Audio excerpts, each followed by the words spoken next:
Take a look at my wooden pen with Celtic circles on it. I made this with scrap wood and a 10-cent refill.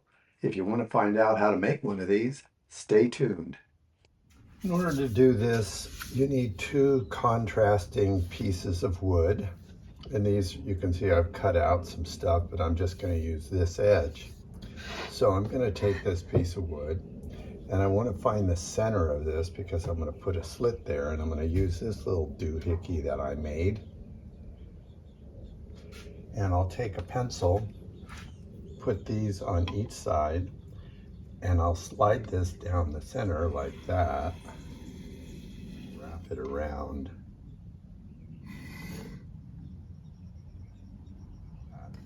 Now I'm going to cut a slit out of here, and then I'm going to take and cut a little piece of wood right there.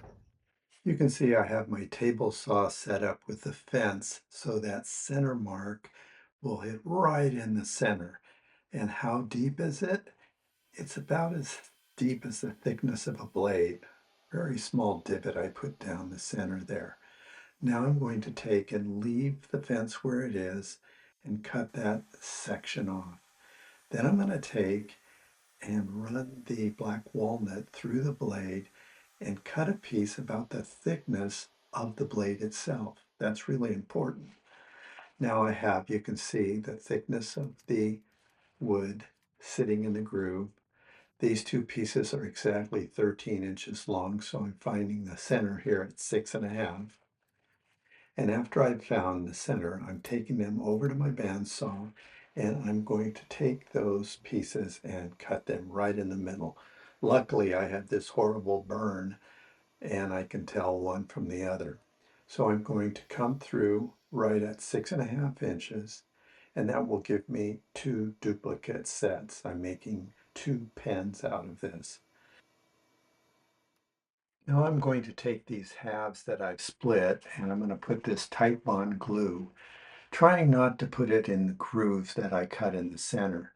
Notice I smooth everything out, make sure every bit of this is wet to glue, and then I'm going to line up the two halves and take a clamp and squeeze it together. This is a little tricky. You have to make sure that hole is right together when you glue it. Take a look now. There it is. And that will become the pilot hole that I'll use to drive a drill bit through as an arbor for the pen that we're going to make. You can't use too many clamps. Make sure everything is tight.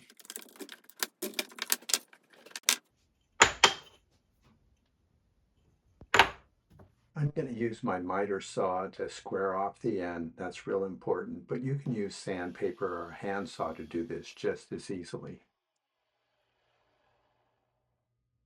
So I'm going to cut a 45 degree, but I'm not cutting it in the center. I'm cutting it about 1/3 of the way down. I don't like putting my thumb this close, so I'm going to use this little stick here. Just use it like this.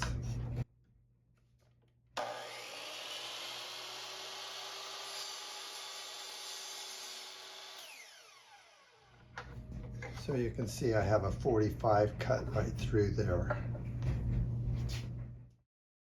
going to take a slice of this dark walnut, and it's going to go right there. It's too long, so I'm going to grab my hacksaw and nip it off so I have a piece that's just longer than the cut that I made in the wood. So into the vise, a quick cut with a hacksaw, and then we're going to take it back and see how it fits right in that 45. That's important. So it's going to fit just like that. Now we're going to take that black walnut and use some of this Titebond again, and we're going to glue it in the diagonal slit. Notice I'm getting all of the area covered with the glue, especially around the hole. And then I'm going to take the black walnut and do the same thing. Glue on both sides. And then when I have plenty of glue on there, I'm going to go ahead and smear it around. Smear this area and squish it on, making sure everything is wet. And I'll put a little bit on this last piece to make sure that we get a really good gluing in there. Now this is just no clamping, just glue and wood pushed together, but it makes a really strong bond for what we're doing.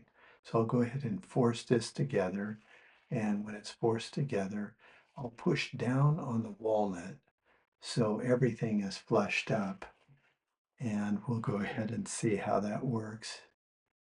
There we go. And then I'll leave it just like that. After this is dried, you get something like this, and we really don't need this exterior part, it's just waste. So I'm going to take it and put it in this vise and take a little hacksaw blade and just take off this piece. Doesn't have to be pretty, it'll end up working out well. Then I'll flip it and do the same on the other side.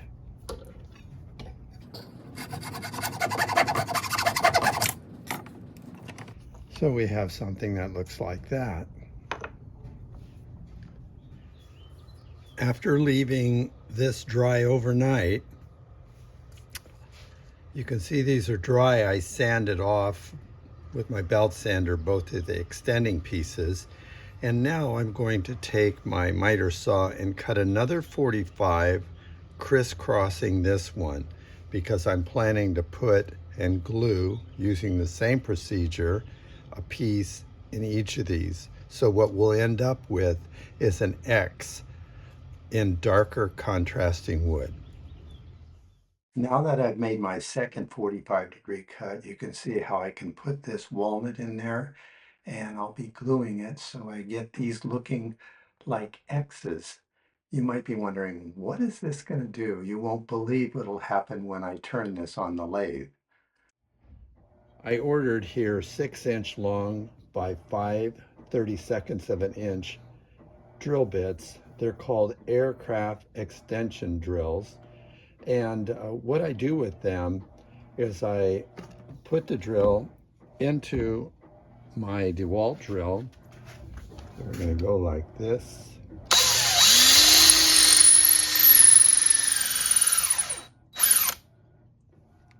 Break this loose. Pull this out. Notice I have a little collar on here. You can make something like this on your own, but I somehow or another purchased this exact size to go on this drill bit, and this is important for turning on the lathe.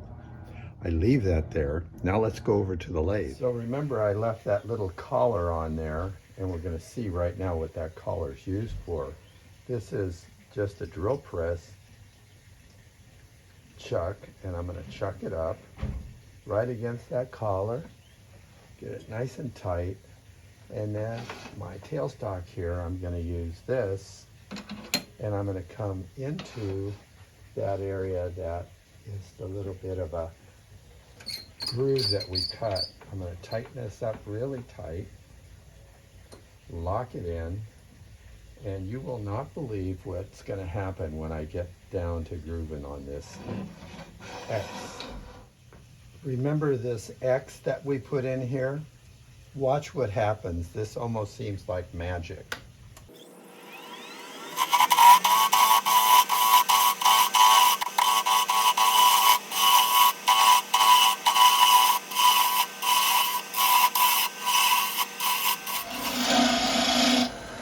Remember that X? Now we got a Celtic circle going there. Isn't that awesome? Yeah. I can go ahead with this skew and take this down a little more.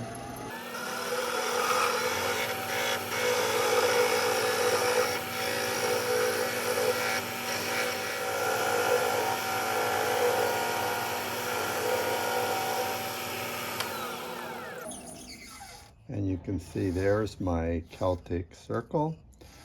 There's something I'm very upset about with this after all this work, You see that black line right there? That's that glue that I used that should not be used for this. I've always used yellow glue, and it's always worked well. This is going to be a reject. So I'm getting a nice finish on here. I put some grooves in here to make a nice hand grip, and you can see my Celtic circles. Again, what I don't like is this glue was supposed to dry invisibly and it left a ugly black line there. So these are going to be just kind of set aside. I'm not proud of this work, but I'm going to go ahead and put a super glue finish on it anyway. So here we go with the finished pen. All I have to do is get my Bic refill and put it in there and I'm ready to write. To end up, I got 12 of these Bic-like pens at the Dollar Tree for $1.25, so they're basically a dime a piece. You simply take this pen, pull off the cap, grab the ink cartridge, set it like this inside, and you have an endless supply of these cheap 10-cent refills. Hey, thanks for watching.